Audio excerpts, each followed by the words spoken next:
Have you ever heard of the city of Aethelburg? It's not on any map, and you won't find it on Google Earth, yet every single morning, it materializes out of the mist on the desolate plains of the northern coast. Its spires pierce the sky, its cobblestone streets wind through ancient, lived-in houses, and the smell of fresh bread and wood smoke fills the air. People live there, real people, with jobs, families, and stories. They go about their day, they laugh, they trade goods in the bustling market square, and they watch the sun dip below the horizon. But that's when the strange part happens. As the last sliver of daylight vanishes, so does Aethelburg. The entire city, along with its thousands of inhabitants, simply ceases to exist. One moment, a thriving metropolis stands against the twilight sky. The next, there is nothing but an empty, windswept plain under the cold gaze of the stars. It's a phenomenon that has baffled the few who have ever witnessed it. There's no sound, no explosion, no trace left behind, just nothing. For centuries, local legends whispered of a phantom city, a ghost town that haunted the coast.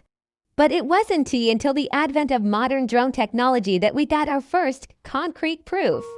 A team of researchers, led by Dr. Reese Thorne, set up a 24-hour surveillance outpost on the cliffs overlooking the plain.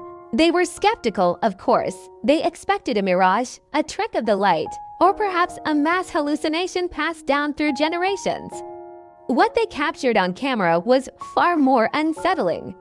The footage is classified now, but leaks have described it in chilling detail. At precisely 5:47 a.m., as the first rays of dawn touched the horizon, the air began to shimmer. Not like heat haze, but like a tear in reality itself. Slowly, outlines of buildings started to form, translucent at first, then solidifying into stone and timber.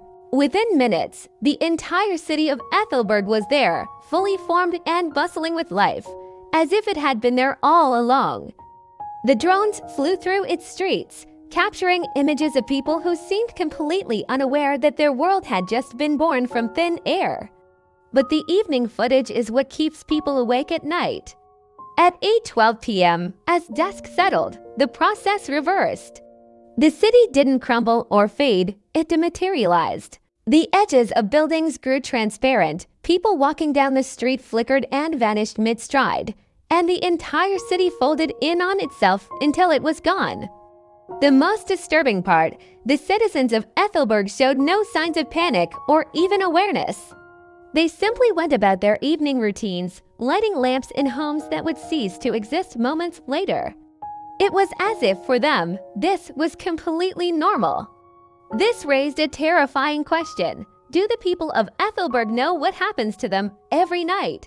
Are they reborn every morning with false memories of a past that never happened? Or are they trapped in a perpetual loop, living the same day over and over, only to be erased and reset at dusk? Dr. Thorne's team was determined to find out. Their plan was ambitious and incredibly dangerous. They were going to send someone in. The volunteer was a young, brilliant field agent named Elara Vance. Her mission was to enter Aethelburg at dawn, blend in with the populace, and we're a specially designed tracker that would, hopefully, continue transmitting data even after the city disappeared. The primary objective was to learn the truth. Where does the city go? Are the people conscious during the disappearance? And most importantly, what happens if someone from our world is inside when it vanishes? Elara was briefed on every known detail. She studied the architecture, the local customs gleaned from drone observation, and even the dialect pieced together from long-range audio recordings.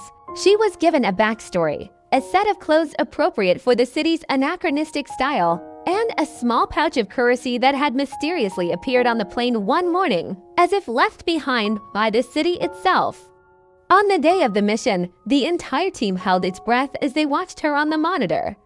She walked across the dew-covered grass as the city began to form around her. One moment she was standing in an empty field. The next, she was on a cobblestone street, seamlessly becoming part of the morning crowd. The first few hours of her mission were a success. Her tracker was working perfectly, and her hidden camera sent back astonishing images from within Aethelburg. It was beautiful, a living relic from another time. The people were friendly, if a little reserved. They spoke of history, of their ancestors, of kings and queens that don't appear in any of our records. To them, their city was eternal, founded thousands of years ago.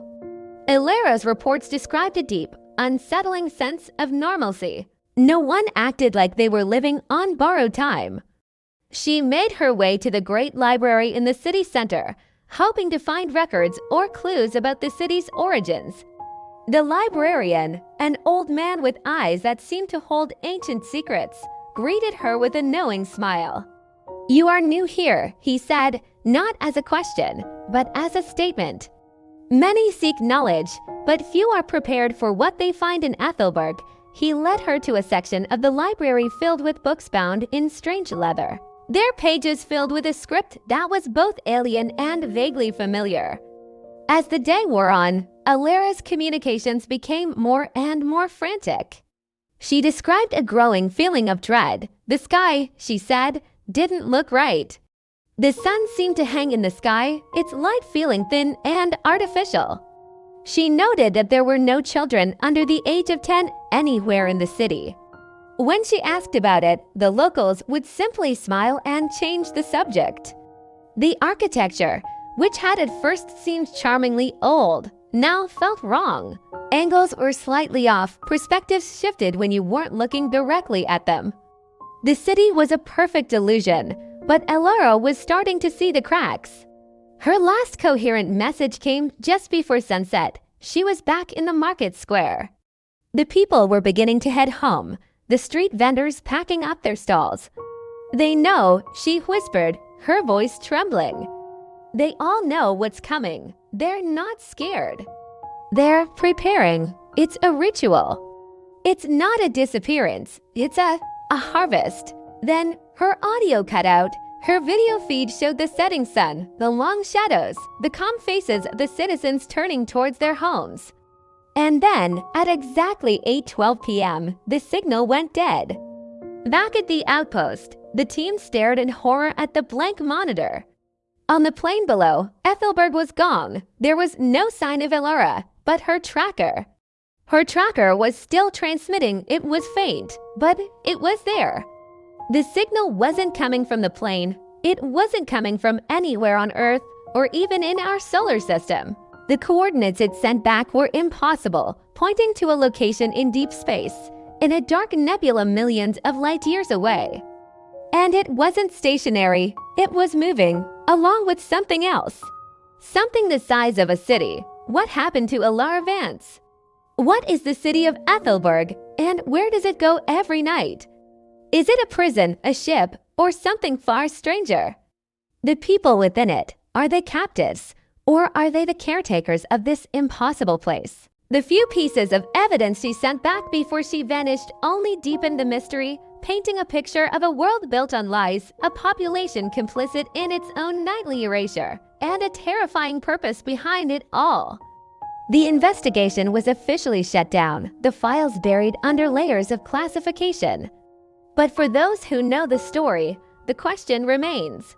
When the sun rises tomorrow, will Aethelburg return?